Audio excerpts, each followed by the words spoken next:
राम राम नमस्कार दोस्तों, मैं आपका भाई मनीष दूसरी और न्यूज 26 राजस्थान पर आपका स्वागत करता हूं। आप सबको बताएं, आप सबने सोशल मीडिया पर देखा होगा कि नरेश मीणा को आज जमानत मिल चुके हैं और नरेश मीणा फाइनली 8 महीने बाद में आज जेल से बाहर भी आ चुके हैं। अब होगा राजस्थान की राजनीति देखने का माहौल, क्योंकि राजस्थान की राजनीति एक छोटे से मुद्दे यानी कि नरेश मीणा पर भी नजर डालते हैं।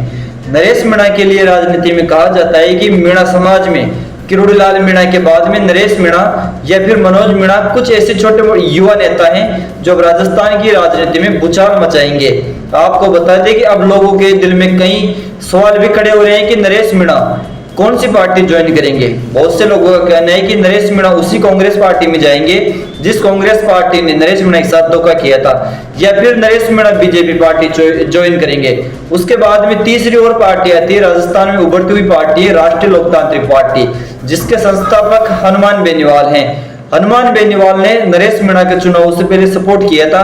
अब देखना यह होगा कि क्या नरेश मीणा हनुमान बेनीवाल की पार्टी ज्वाइन करते हैं या फिर उसी कांग्रेस में अपना वापस से किस्मत आजमाते हैं या फिर बीजेपी की ओर मुंह मोड़ते हैं। आपको बता दें कि जितने भी आपके सवाल हैं उन सभी सवालों को जवाब आज अपन देने की कोशिश करेंगे। आपको बता दें कि नरेश मीणा 8 महीने से जेल के अंदर बंद था। 8 महीने के पहले समरावता गांव में जो घटना हुई या जो कांड हुआ वो सब आपके सामने है, किसी से छुपा हुआ नहीं है। उसी समरावता गांव के वजह से नरेश मीणा 8 महीने से जेल के अंदर बंद रहा है। अब 8 महीने बाद में नरेश मीणा जेल से तो निकल चुका है, लेकिन राजस्थान की राजनीति में अपना कैरियर कैसे निर्धारित करता है इस चीज की चर्चा करने की कोशिश करते हैं। बाकी आप हमें कमेंट करके बता देना आपकी क्या राय है। शुरू करते हैं, नरेश मीणा कौन सी पार्टी ज्वाइन करेंगे।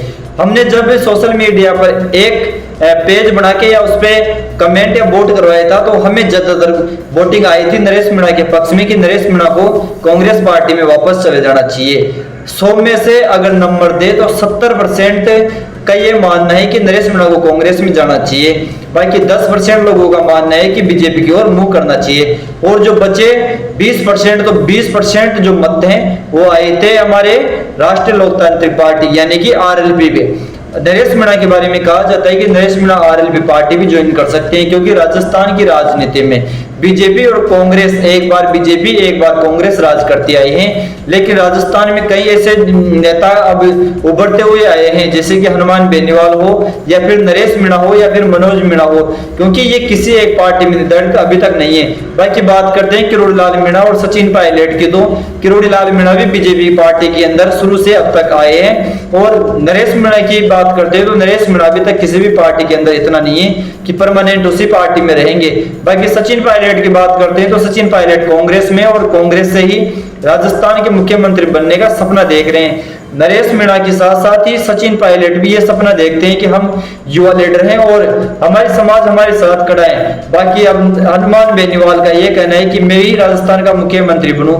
अब देखना ये होगा कि सचिन पायलट क्या कांग्रेस से मुख्यमंत्री बन पाते हैं या फिर किसी और पार्टी में ज्वाइन करना पड़ेगा।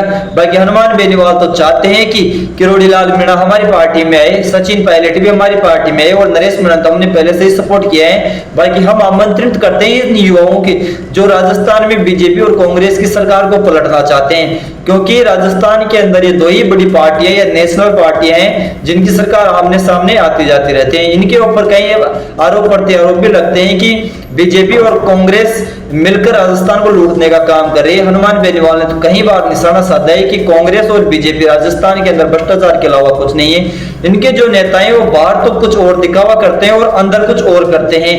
कांग्रेस के कई ऐसे नेता हैं जो रात के अंधेरे में बीजेपी सरकार यानी कि मुख्यमंत्री भजनलाल शर्मा से वार्तालाप करते हैं और दोनों मिल बांट के राजस्थान को भट्टा बैठाने का काम कर रहे हैं। अब देखना यह होगा कि राजस्थान की राजनीति में कितना भूचाल आएगा, क्योंकि हनुमान बेनीवाल जिस प्रकार से तैयारी में जुटे हैं 2028 के अंदर हनुमान बेनीवाल अपना कितना मत रखना चाहते हैं। बाकी हनुमान बेनीवाल ने किरोड़ी लाल मीणा सचिन पायलट को आमंत्रित किया है कि इन दोनों सरकारों को छोड़िए और तीसरी ताकत राजस्थान में खड़ा करना पड़ेगा, जब यह राजस्थान बच सकता है। फिर भी हनुमान बेनीवाल ने नरेश मीणा, मनोज मीणा और कई ऐसे युवा नेता हैं जिनकी ओर अपना ध्यान आकर्षित कर रहे हैं और उनको अपनी ओर लेने का फुल कोशिश में जुटे हुए। अब देखना तो यह होगा कि क्या नरेश मीणा आरएलपी ज्वाइन करेंगे या फिर उसी कांग्रेस से अपना भविष्य 2028 में देखेंगे। बाकी माना यह जाता है कि अब नरेश मीणा कांग्रेस की ओर मुंह नहीं करेंगे, क्योंकि कांग्रेस ने पहले ही नरेश मीणा के साथ धोखा कर दिया था।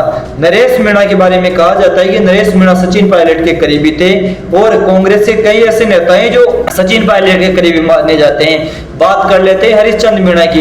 हरिश्चंद्र मीणा भी सचिन पायलट के करीबी माने जाते हैं और बाकी नरेश मीणा भी सचिन पायलट के करीबी माने जाते हैं। लेकिन जो देवड़ी विधानसभा हुए थे उसके अंदर सचिन पायलट ने नरेश मीणा के साथ धोखा ही किया हो, क्योंकि नरेश मीणा को पूरी आस थी कि कांग्रेस से अपन को टिकट मिलेगा और हम यहां से अपनी राजनीतिक भविष्य तय करेंगे।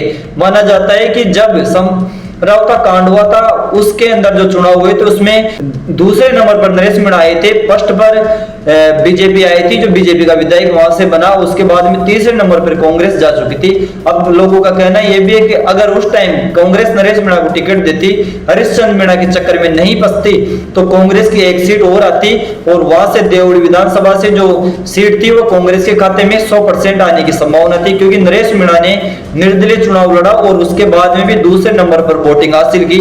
हनुमान बेनीवाल का साथ नरेश मीणा को था। अब नरेश मीणा खुद डिसाइड करेंगे। बाकी नरेश मीणा आज 8 महीने से बाद में जेल से निकल चुके हैं और जब नरेश मीणा ने पत्रकारों को वार्तालाप किया, पत्रकारों ने नरेश मीणा से सवाल जवाब करने की कोशिश की, तो नरेश मीणा ने साफ शब्दों में कहा है कि आपके दिल और दिमाग में जितने भी सवाल चल रहे हैं उनका जवाब कुछ दिन बाद में मैं दूंगा, क्योंकि अभी मैं कानून में बंधा हुआ हूं और कोर्ट का जिस प्रकार आदेश है मैं अभी कुछ कह नहीं सकता। मैं कोर्ट के कानूनों में बंधा हुआ हूं और जिस दिन पूरा फ्री होऊंगा उस दिन आपको सब सवालों का जवाब दूंगा और कंफर्म कर दूंगा कि मैं कौन सी पार्टी ज्वाइन करूंगा। जो भी सवाल है सबको क्लियर कर दूंगा। बाकी आप हमें कमेंट करके बता सकते हैं कि नरेश मीणा कौन सी पार्टी ज्वाइन करेंगे। संभावना यही जताई जा रही है कि नरेश मीणा या तो कांग्रेस में रहेंगे या फिर आरएलपी पार्टी ज्वाइन करेंगे। बीजेपी के बारे में कहा जाता है कि नरेश मीणा बीजेपी की तरफ तो मात्र 10% है कि मूव कर सकते हैं। बाकी हनुमान बेनीवाल का कहना है कि नरेश मीणा हमारे हैं और अब 2028 का जो भविष्य होगा वो नरेश मीणा का मिलकर अपन तय करेंगे और नरेश मीणा को कहीं ना कहीं से टिकट देंगे और हमारी आरएलपी पार्टी में शामिल करेंगे। अब फैसला नरेश मीणा का रहेगा। बाकी आप हमें कमेंट करके बता सकते हैं कि नरेश मीणा कौन सी पार्टी ज्वाइन करेंगे।